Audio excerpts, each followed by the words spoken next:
You are listening to the Knightline Sports Network, brought to you by Travis Dever and the Dever team, 386-690-1636.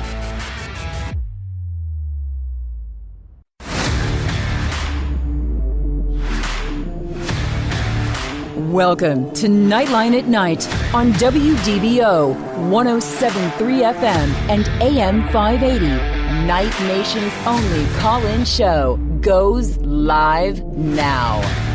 All right, hello Orlando, hello Night Nation. This is Andrew Phegley, and this is Knightline at Night. We are live from the Dever Team Studios, brought to you by Chad Barr Law, assisting injured veterans to get the help they deserve. Give Chad a call, 407-599-9036, or visit protectingvets.com. You can call Travis Dever for all your New Smyrna Beach real estate needs, 386-690-1636, or you can call us, 844-580-9326, 844-580-WDBO, which is 9326. Or you can use the open mic feature in the WDBO app. Once again, I'm Andrew Phegley, AP_Knightline on Twitter. Got Big Ben Stout here with me at BigSocial32 on Twitter. And you can find all the rest of our content on NightlineSports.com. I got through that. It's amazing. Nailed it. It's amazing. So also tonight, we're talking UCF sports, by the way. That's what we talk about pretty much every show. We have Brandon Helwig joining us on the phone. Brandon Helwig is the master of UCFsports.com. It's a rival site and talks nothing but UCF Knights for the most part, and does an absolutely incredible job. He is the man when it comes to knowing every single thing about the UCF Knights, period. No doubt. Brandon, are you there, my friend? I am here. How are you guys? Good. How about Brandon? yourself? Doing great. Awesome. Well, the last time I think that we had you on, it was right before or right after Gus got hired, maybe? Yeah, I think so. It was probably around that time. Maybe the dust had settled for a week or two, but it was around that. I knew spring hadn't started yet. Yeah, so I wanted to get kind of your opinion on the whole thing from what we've seen to this point. I mean, I'm incredibly happy about what I've seen. I mean, I think we're on the right track, and probably the track that we should have been on for the last couple of years that I don't think we were, but I feel extremely happy and content with the way things are going. Oh, I would 100% agree with you. I think when the dust settles on everything, this was a gift. Like UCF got an unexpected gift, I guess, and the wheel started turning when Tennessee decided to hire Danny White. I don't think anyone at that time would have thought that UCF would be in the position they are right now. I mean, I know it's early. Gus just got started. We really don't know how things are going to work out, but just kind of looking at how things were trending under the previous coaching staff and just kind of the concerns that were there. I mean, you didn't really want to, I know there was a segment of the fan base that was pretty vocal and being unhappy, but you kind of felt like this was the staff, and you kind of had to deal with the bumps along the way and kind of hope things turn around. I mean, not like things were really bad before, but you just weren't really sure about where the future was heading. And now when I look at everything that's happened, you don't like to lose Danny White, but I think UCF has an excellent athletic director replacement in Terry Mahajer. And now you look at Gus Malzahn. I mean, it's a staff that he's brought in. I mean, you got to be excited. I mean, you got to be pumped up right now if you're a UCF fan, just thinking about what the future holds. Just, I never would have guessed this would happen if you asked me January 1 of this year. But I think UCF fans have a lot to be excited about. I mean, honestly, I haven't been around as long as you have, and as long as a lot of other people have around UCF, only since about 2010, so about 10 years, 11 years now. But I'm the most pumped I think I've ever been, honestly. Maybe the Scott Frost thing was close, but I just feel like this is a different level. And the other thing is, we hear the players talk all the time. We get all the media stuff, and that is what tells me the story. They seem legit, genuinely pumped. Yeah, I think what you're hearing from players, and it's kind of how they're saying it. It's kind of letting you know how they felt about the previous staff. When they talk about, Gus is a player's coach. He's personal. He wants to get to know us as people. The staff is the same way. It's just, from what we were hearing the last couple of years, just the vibe and that personal level connection between Heupel and the players just wasn't there. I know, Heupel is a young coach, young head coach, kind of, learning his way a little bit, but there was something missing. And I think with Gus, obviously he's older, more experienced. He's come up through the high school ranks, which I think, I know that gets talked about a lot, but I think that's important. He's had to teach seventh grade geography, which is one of his subjects. He's kind of had to deal with high school players and college players at different levels, and so he kind of understands where these kids are coming from and kind of what we hear about. And then the other thing I think is important in a way. I know when we were talking about who's UCF going to hire, there was a concern about do you get a young hot shot coordinator, maybe like a Jeff Levy, that if he came to UCF and was successful, he wasn't going to be here more than 2 or 3 years max. But with Gus, I think we're getting that hot shot to a degree. He's older, but he's not looking to go anywhere. He's saying it in interviews. I know there was a luncheon this morning at Interlochen Country Club in Winter Park, and telling a group of donors, he's looking at this like his last job. He's excited. He's rejuvenated after the 8 years at Auburn. And, I think that's the exciting part. You kind of get the George O'Leary aspect of a coach that's not necessarily looking for his next job, but maybe different from O'Leary. You kind of get, a coach hopefully that has, more wide open offense and can relate more on a personal level with players and understands how to recruit as well. So, UCF's pretty much getting the best of both worlds.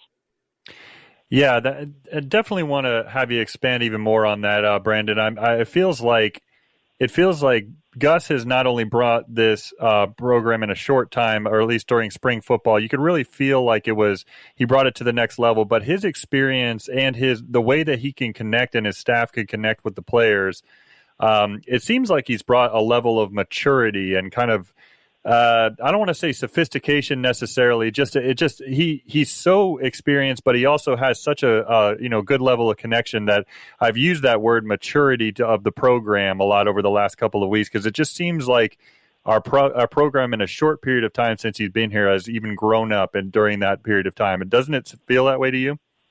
Yeah, and that's very important in any year. But I think what you described is going to be even more important going forward. When you look at these new NCAA rules about, transfers, and you can transfer to another school without sitting out, and you see guys hitting the portal like crazy, you got to have a coach that understands how to manage a roster, manage a team, have personal relationships. You look at some of these schools and you kind of wonder what's going on. You can't always prevent that. Guys are always going to look for more playing time if it's available elsewhere. But you can't have a coach that doesn't relate well with players, or if you're going to have an unhappy team, not exactly college football, but kind of segueing to college basketball. You look at what happened to the Cincinnati basketball program. They hated their coach. Their coach was awful, and so the entire team pretty much hit the transfer portal when the season was over. I know that's another sport, but that's kind of what I'm alluding to. If you got a coach that doesn't relate to players, it's not going to take long for word to get out, and you could end up losing half of your roster. Yeah, and the transfer portal is such a big thing, and I think that Gus, has shown us with his recruiting, number one, he's going to offer anybody that he wants, that he believes that he can get. Even if he doesn't believe he can get them, maybe. He's casting a huge, wide net, and every once in a while, when you cast that huge, wide net, I've been saying, you're going to catch somebody. You're going to catch somebody that people don't expect you to catch, that maybe you don't even expect to catch, and then it's gonna bring others in that want to play with those guys. Yeah, and it doesn't really stop, does it? You could cast a wide net. It may not yield results now, but it could yield results in a year or two when those players maybe go to another school or go out of state and they're unhappy and they just want to come back. Well, you know what? I had a great relationship with Coach Gus and his assistant. I'd rather be back at home. And, you're kind of seeing it a little bit with one of the transfers coming in, running back Mark Anthony Richards, who obviously signed with Gus at Auburn. Now he's coming back home to Florida to play for Gus. But just, kind of that thing. He's going to recruit well. I have no doubt that UCF will sign, obviously I'm putting the cart before the horse here. It's still only early. There's only two commitments in the class, but I have no doubt that this will probably be UCF's best recruiting class on paper in school history. It's different now. There's transfer portal recruiting, and that'll always go on. So, it may not always yield the results you necessarily always want in the beginning, but some of those players you're recruiting now, they may be coming back towards UCF in another year or two. So you belong to the Rivals Network. Are these networks going to start including that in like the recruiting classes and the recruiting class ratings? Are they going to start including the transfer portal? I think we're going to see that. I mean, I'm not sure how that's going to incorporate into rankings because there's so many variables. Each team may have different needs. Some team may only get a couple transfers, and then there's other teams. I just saw an interview the other day with the Kansas State head coach. He's telling people that they might devote 40% of their yearly recruiting classes to the transfer portal, wow. Which is kind of crazy. I know that's another story in and of itself, and that they've always loaded up on junior college players, but that's how serious some schools are kind of viewing this. Like maybe they feel like they're in an area where they're not going to get great high school recruits, so they're going to hit the portal hard. So I'm not exactly sure how it'll pan out in terms of how rankings are formulated, but I know for all the major recruiting, networks on the internet, Rivals obviously being one of them, they're trying to figure out a way how to incorporate that into overall rankings. All righty. Well, yeah. Welcome to free agency in the in college football for sure. One of the things with that is that you can find proven players, and that's one of the biggest things. We got to take a break here in just a second, but being able to see players that are transferring that have already played, not just the true freshmen that stood on the sidelines, but the guys like Mark Anthony Richards, you know what you're getting. Big Cat Bryant, you know what you're getting. Some other guys that came in the transfer portal, Brandon Johnson, you know what you're getting with a guy like that.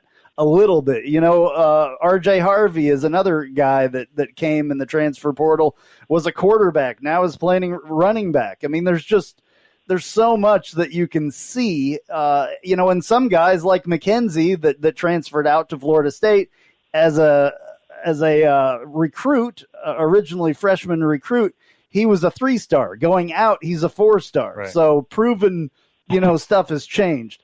Brandon, please hang with us through the break here, and we'll talk to you on the other side of that. We'll be right back on Knightline at Night. An auto accident can change your life forever. At Chad Barr Law, we are raising the bar on what to expect from your personal injury attorney. Hi, I'm Chad Barr, and I want you to know that our entire team is dedicated to providing you with the representation you deserve in your greatest time of need. If you or a loved one have been injured in an auto accident, call 407-599-9036 for a free consultation or visit chadbarlaw.com. At Chad Barr Law, our clients come to us in need and leave as family. Offices, Altamont Springs.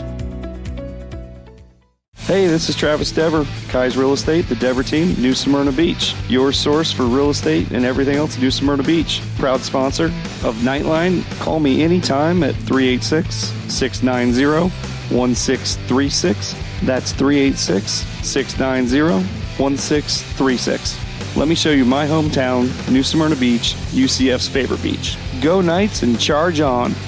Looking for more out of your Porsche? Look no further than Flat6Motorsports.com. They have the widest selection of aftermarket Porsche parts anywhere in the world. With over 85 product lines and in-depth expertise, Flat6Motorsports.com is your one-stop shop for any Porsche performance needs. Whether you're shopping for intakes, exhausts, suspension, or tuning, they have you covered. Flat6Motorsports.com is the premier Porsche aftermarket specialist. Check them out at Flat6Motorsports.com. And now, back to Knightline at Night on WDBO 107.3 FM and AM 580. Call now at 844-580-9326. All right, back on Knightline at Night. I'm Andrew Phegley, live from the Dever Team Studios, brought to you by Chad Barr Law. I got Big Ben Stout here with me and Brandon Hellwig from Rivals.com, UCFsports.com, Rivals site for UCF on the phone line. Go ahead, Ben, with your next one for Brandon. Yeah, Brandon. I mean, just continuing with Gus Malzahn, I mean, this is a roster that he's probably hasn't quite had as a head coach, in his career so far. Just the amount of speed and some of the dynamic players that he has. He seems in his interviews like super excited about this group of players. I mean, in particular, Dylan Gabriel. So could you maybe expand upon that, some of the things that you've seen in the interviews, being up close and personal, and then just maybe some players that have stood out a little bit during spring ball? I would, I not intently follow the Auburn program, for years, but I mean, I think most people are kind of generally knowledgeable about Auburn. Obviously, UCF played them a few years ago in the Peach Bowl, and a while back when, Gus was offensive coordinator, he coached Cam Newton. But, since Gus was a head coach at Auburn, I really don't think he's coached a quarterback as good as he will coach this season in Dylan Gabriel. I would agree. I would agree. I guess I can't rattle all the starters off the top of my head that Auburn has had, but none of them really readily come to mind as being better than Dylan Gabriel. And Gus has, gushed. I mean, Gus has gushed about Dylan, when asked about him during spring ball and just how accurate he is and what a weapon he will be this year. So that'll be kind of fun. And, he's talked about it. He's going to tailor an offense. And this is really what this spring was about. It's kind of figuring out what he had, what he has to work with this year, maybe what his needs are in recruiting and transfer portal for future years. But then it's also kind of tailoring his offense and how it's going to best, fit the skill set that he has. And, they talked about they didn't, install everything. This staff didn't get finalized until like a week or two before spring practice started. So there wasn't time to kind of, sit down and kind of, learn and go over a playbook and have walkthroughs and, weeks before spring. So they just kind of winged it a little bit, I guess you could say, on the field and, just kind of saw what happens. But, there were some questions for this offense as we look at offense first. Wide receiver, we didn't really know what to expect. Pretty much all the top options outside of Flash Robinson, Jalen Robinson graduated.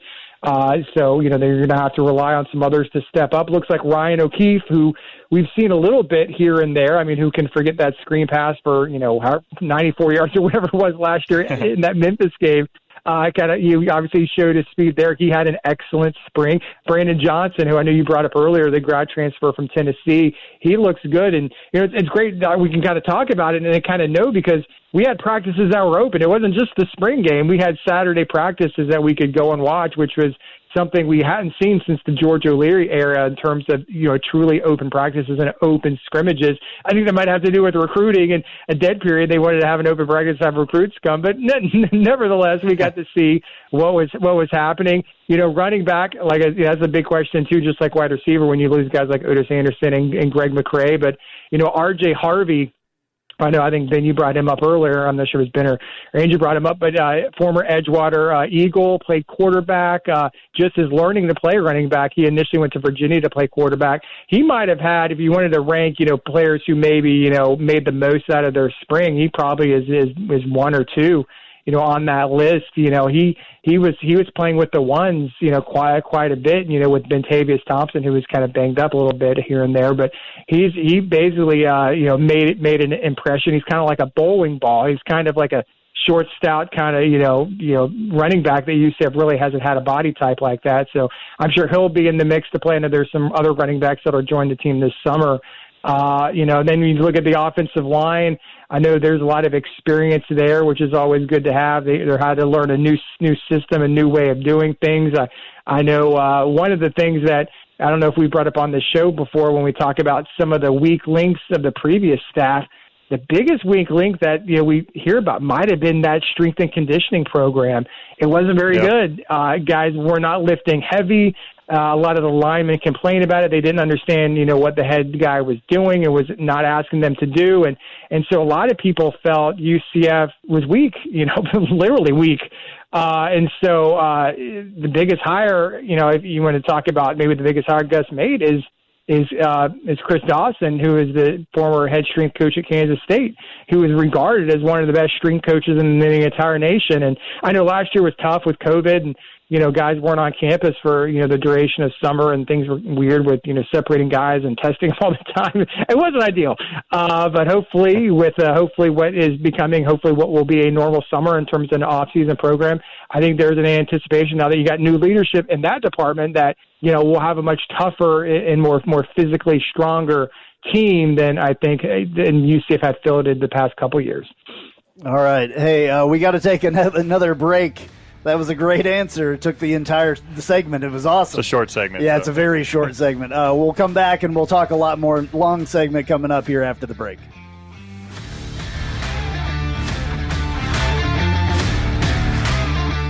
If you haven't figured it out yet, I love Tijuana Flats. I would love them even if they weren't a partner with us on the Knightline Sports Network. They have all kinds of great Tex-Mex food, and it's fresh, by the way. Made to order burritos, tacos, enchiladas, chimichangas, quesadillas, bowls, nachos, and taco salads. And if you haven't tried the queso, you are completely missing out. It is the best queso that I've ever had in my life. Absolutely hands down. And the sauce bar that they have, everything from wild to mild in there. Absolutely awesome, awesome stuff. Not only do I love the food at Tijuana Flats, but I love the company, a UCF-born company, and they give back to the community with the Justin Queso Foundation. So head to your local Tijuana Flats, Tex-Mex for everyone.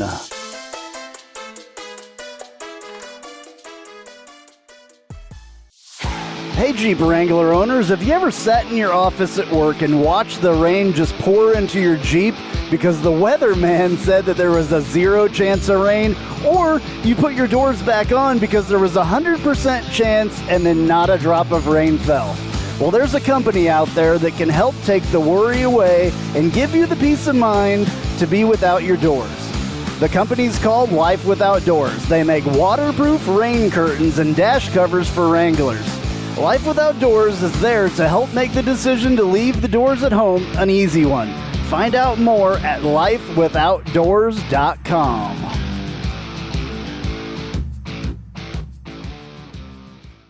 Spice up your company with homemade marketing services from Tasty Gravy Creative. Tasty Gravy serves up a menu of budget-friendly marketing, graphic design, and public relations services customized to your specific goals. Co-owned by a UCF graduate, Tasty Gravy can help refresh your brand, strengthen your online presence, or reinforce your company's message. Contact Tasty Gravy for help with your website, social media, marketing, advertising materials, and more. Visit tastygravy.com.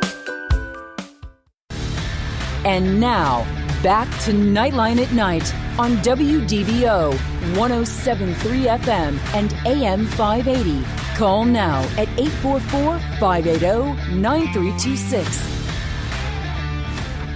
All right, back on Nightline at Night, live from the Dever Team Studios, brought to you by Chad Barlaw, assisting injured veterans to get the help they deserve. Give Chad a call, 407-599-9036, or visit protectingvets.com. Call Travis Dever for all your New Smyrna Beach needs, 386-690-1636. I'm Andrew Phegley. We're also taking your calls, 844-580-9326,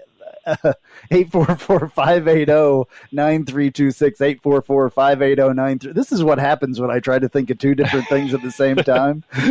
My mouth and my brain do not work well together. All right. I don't know where I was. You can call us, 844-580-9326. That's where I was. Or you can use the open mic feature in the WDBO app. Once again, I'm Andrew Phegley, AP_Knightline on Twitter. Got Big Ben Stout with me at Big Social 32. And you can find all the rest of our content on NightlineSports.com. We also have Brandon Hellwig on the phone. We also have a caller on the phone. And if I can get my cell phone up here, I can tell you his name. Dennis from Apopka is calling. Dennis, what's on your mind tonight, real quick? Maybe Brandon can answer your question as well. Yeah, this is coming from Alabama fans' perspective. Two things I like about Gus Malzahn, go figure, is that he's fearless. He's fearless on the recruiting trail. He's fearless in his play calling. I think that's going to serve UCF well. Also, the fact that he's a self-deprecating guy. He's a guy that players like playing for, coaches like coaching for, and fans like cheering for. And the last thing is a concern I have. I don't think he's developed a quality quarterback since Mitch Mustaine back in his high school days. Y'all got a great one there now, but down the line, I just don't know that he's a great developer of quarterbacks. All right. Well, this is one thing that I have wished for a long time, to get an Alabama guy on the phone here. I just want to, so you're an Alabama fan, and you live in Orlando area, right? He lives in Apopka, my hood. Right. So you see what's going on at Orlando, you hear, all the UCF talk and all that. Being an Alabama fan, what is your view of UCF? Well, I'm coming from a point of view. My uncle coached for 12 years at Jacksonville State, head coach. So I knew George O'Leary back in the day. I believe UCF is in the perfect position. Their stadium's the perfect size. A lot of their players have been great. Fan base is loyal. They get fired up. If I was a player, UCF would be a great place to play. And okay. I don't see any negatives. Okay. That's the way I see it. Right. Well, good. I remember the Dante Culpepper year, though. I don't want to see Dante Culpepper again. Yeah, absolutely. Yeah. So, okay, good. Thank you. Thank you very much for your call, man. Really appreciate it. Roll Tide. All righty. Okay, Brandon, back to UCF. That was cool, though. That was really cool. to have that was a great call. That was a great call, and I'll say his first point is valid. That had been a knock on Gus at Auburn as developing quarterbacks. And when I kind of said I don't think he'd had a quarterback as good as Dylan, maybe that kind of was a knock on Gus. So obviously the onus is on him and to kind of, who's that going to be that quarterback post Dylan, whether it's Mikey Keene. I know that was a previous segment we talked about, who also kind of had a good spring, is quarterback Mikey Keene, true freshman, just arrived at UCF in January from Arizona. And, he's pretty much elevated, to third string already. I think he's already surpassed Parker Navarro, who has already been here 1 year to be already. honest with you. Yeah, and who knows? I know Quadri Jones is back up, but, with the spring that Mikey had, who knows? So, that is something. That was a great call, but that is a great point. He's going to have to develop a quarterback because Dylan's not going to be here forever. What did you think about what he said when I asked him as an Alabama fan? He's obviously a little bit of a different Alabama fan because he's been around here. He knew George O'Leary, and all that stuff. But I don't think that he didn't say anything bad about UCF there. And I don't know if most Alabama fans would do that. Mm-hmm.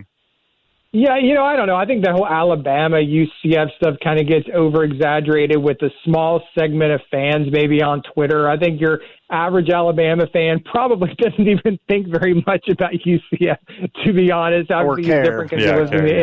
Or care. It's just one of those things that I think there's a small vocal minority on Twitter that gets after it, but I think that might get over-exaggerated a little bit. And but speaking of Alabama, I know, I never really thought it was realistic to happen anyway, but I know Gus had said in a recent radio interview that he was trying to get a game scheduled with Alabama. And I think he said, apparently, the little birdie told me this morning in this luncheon that they had an interlocking country club. I think he indicated that Nick Saban told him they wanted no part of playing UCF. So, and that's really been the problem. With scheduling and stuff. It's just that teams don't want to play UCF. What's in it for them? You don't really need to play UCF if you're Alabama or anyone else. You don't want to risk the loss. Look what happened to Stanford and Pittsburgh a couple of years ago, and look at these teams. There's just not much. There's nothing really in it for them. So, that's an interesting tidbit.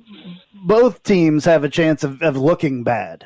On any given Saturday, obviously. But you know what I'm saying? If Alabama came in here and just creamed us, or we did the opposite to them, it wouldn't look good for anybody. So I think that's part of the problem. Either way. Go ahead. Yeah, well, just bringing up this topic, right? Like that nobody wants to play UCF. I mean, Terry Mohadra. I mean, it's pretty well known with Danny White. The one knock I could say on Danny White is not necessarily his stance on 1-1. It's just that he hasn't filled up the schedule, and we need to get these slots filled. So, what have you heard around that front, Brandon? I mean, Terry Mohadra's got a job in front of him here, where we've got some slots on the upcoming schedule. Not this year, obviously, but in the upcoming years that we need to get filled, and I know that that's priority number one for him. Yeah, you're absolutely right. Now, I think Danny White was right in his philosophy that UCF had built itself up as a program where they don't need to back down and take these lopsided, scheduling deals, a 2-for-1, 3-for-1, a guaranteed game on the road. UCF sells out their own stadium. They've got season ticket holders to please. I think it sets a bad precedent. Like when you see Memphis today, they scheduled a guaranteed game at Florida State. I don't really care that their coach, went from Memphis to FSU. Like, who cares? That just makes you look like a lower tier program when you do that. So I agree. I think Danny White was right when that was his philosophy.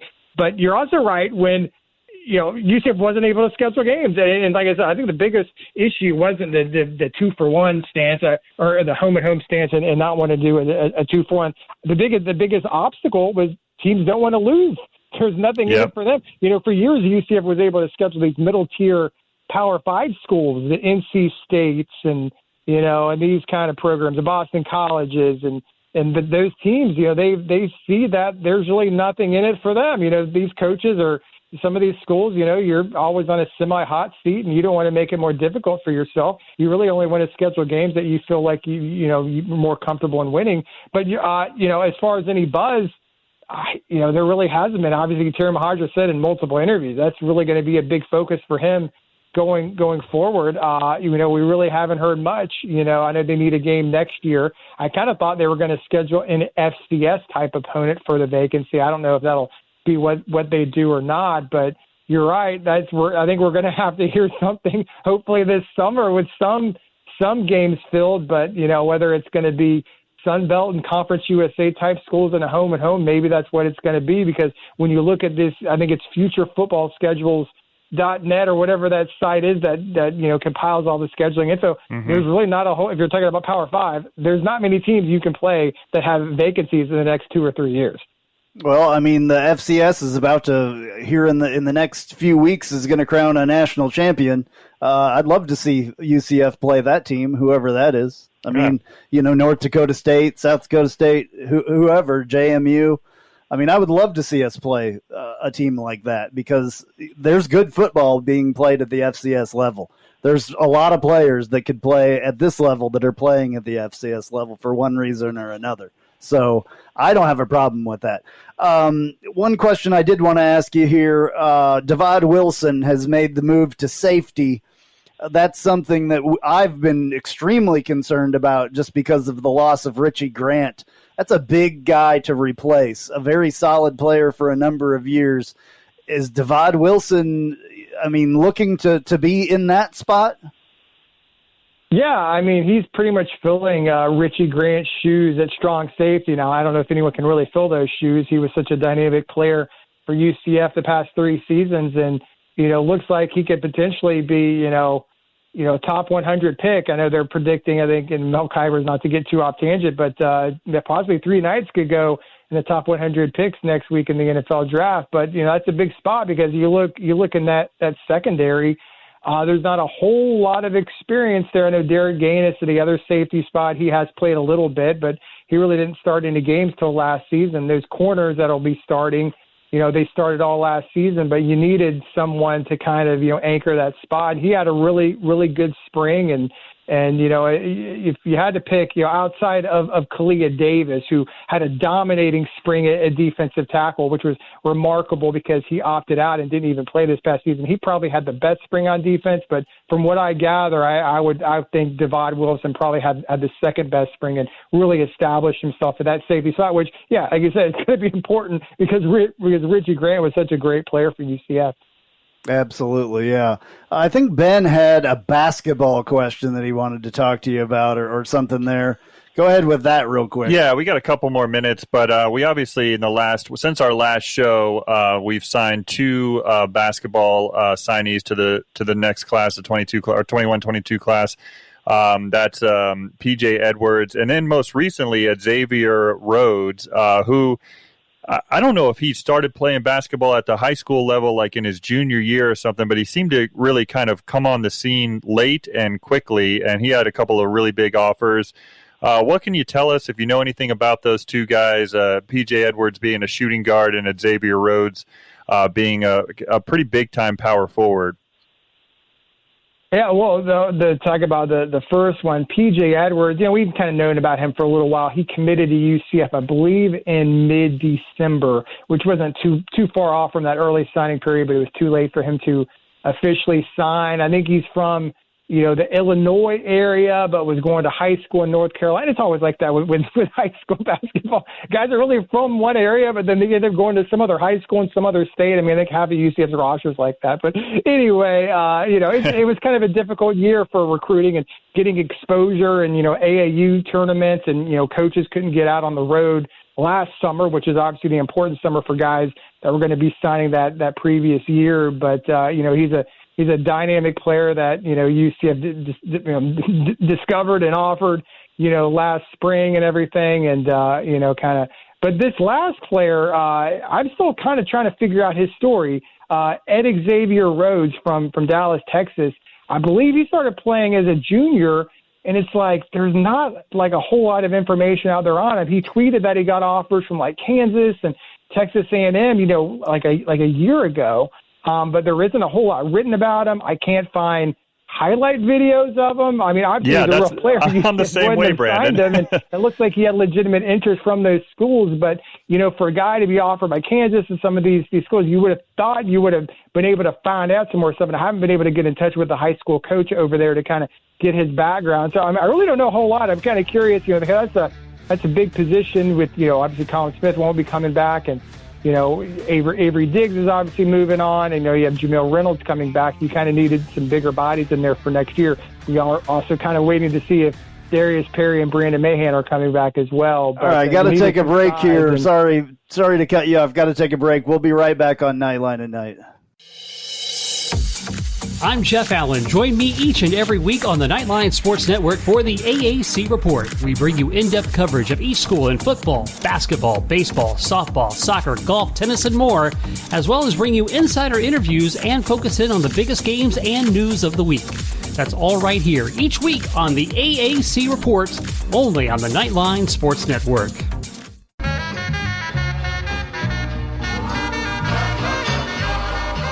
Welcome. This is a promo for the Take a Left at Albuquerque podcast, new to the Knightline Sports Network. You should listen to it. I say things like this. We need to stop blaming Jerry because we would do the exact same thing if we owned the Dallas freaking Cowboys. Do you know how much fun it is to own the Dallas Cowboys? My guests will say things sometimes like this. It's the Lord of the Flies thing that happens when they don't understand that things are wrong, spoiler alert, until Piggy dies. Lord of the Flies has been out for like 100 years. I don't even know. Sorry to everyone at home who I spoiled the book for. A book's been out for like 90 years or something. And sometimes, rarely though, I'll say really stupid things like this. If they don't make it out of the West and the Raptors get to the finals, I will go on either this show or whoever's show and say that Kawhi Leonard is overrated because I have too much evidence of it.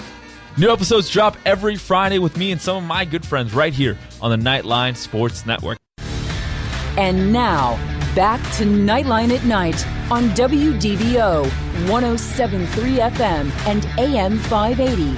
Call now at 844-580-9326. All right, back on Knightline at Night. I'm Andrew Phegley, brought to you by Chad Bar Law. Wanted to tell Brandon I apologize for cutting you off, my friend, on that last one. Those segments end when they end, unfortunately. So if you wanted to continue, this is a really short segment, like a super short segment. But if you want to continue with what you were talking about, I apologize again. Oh, it's fine. We can kind of, I don't even remember what I was talking about. We were talking about basketball and and players two coming recruits, back. yeah. We don't quite know if some of the seniors that have an opportunity. At least they haven't announced. I think maybe I sort of have maybe an inkling, but as far as looking at the roster towards next year. Yeah, I was going to say, just to stay on basketball for a second. I mean, we do have some holes to fill, and I think that this recruiting class, especially with the 4-star guard out of Virginia, Darius Johnson, on paper, and I know it's only 3 guys, but as far as ratings go, this is shaping up to be one of the highest rated, if not the highest rated, of these high school kids coming into UCF as far as this recruiting class. So it's really kind of a surprisingly impressive class that Dawkins has put together already, and I think that Darius Johnson is a real headliner there. We really need some depth at point guard, and I think he's a potential starter by midseason. We'll see. Yeah, I mean, when you kind of look at Johnny Dawkins' high school recruiting the past few years, look at guys he recruited like this past year, Isaiah Adams and Jamil Reynolds, if you include them. You include the guys that will be coming in that we just talked about next year. And even class of 2022, I mean, these guys can't sign for another year and a half. But UCF just got some, really big commitments, a few weeks ago from the Hendricks twins in Fort Lauderdale. Oh, those guys are legit. I really like those guys.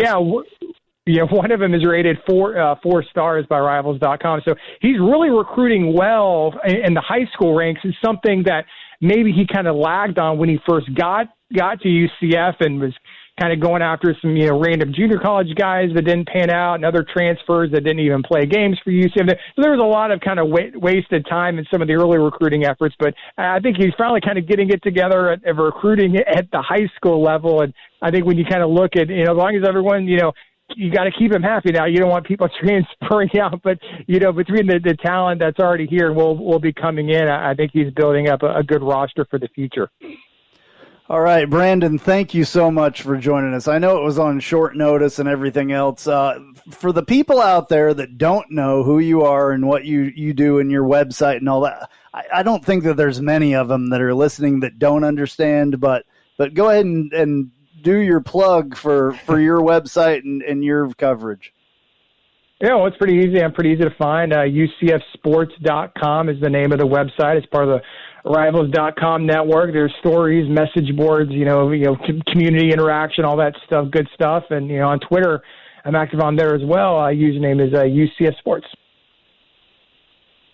All righty. Well, thank you, man. Really, really appreciate it. Of course, as always, thank you for answering our crazy questions, because I know they can be random at times. So really appreciate it, and we'll talk to you soon. All right, guys. Thanks for having me. All right. Take it easy. Thanks, Brandon. All right. Well, very cool to have Brandon on again, obviously.